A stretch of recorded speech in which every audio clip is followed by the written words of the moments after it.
Hello everyone. Two major topics in the war of Ukraine: Kherson offensive and the continued shelling by drones of the civilian areas. Let's dive in.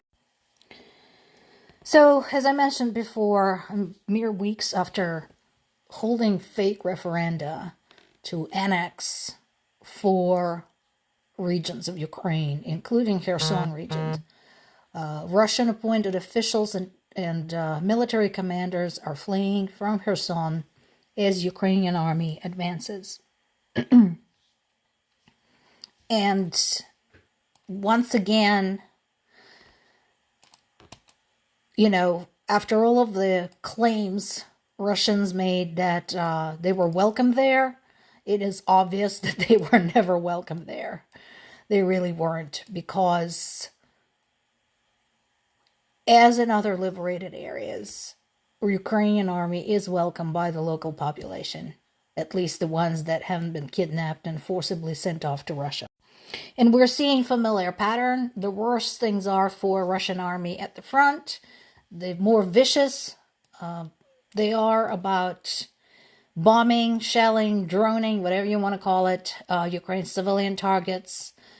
Infrastructure continues to be under threat, despite the fact that Russians are trying their best to terrify Ukrainians and damage as much as they can by way of water supply, gas supply, and electricity lines. The years of war, not months, but years of war, taught Ukrainians, among other things, how to restore things quickly and efficiently. For example, some of the Kyiv areas that were shelled and electricity there was turned off, or because of the power lines were destroyed, had the electricity back in a day.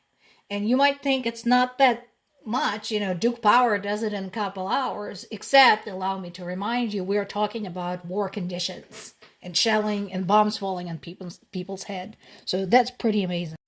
Zaporizhzhya, the city where I grew up, where my parents still live, remains a target in this map. The gray dot in the top left is where my parents live, and the red dot in the bottom right is where the latest destruction has been registered by rockets and drones. That is 7.7 kilometers away from my parents, less than 5 miles.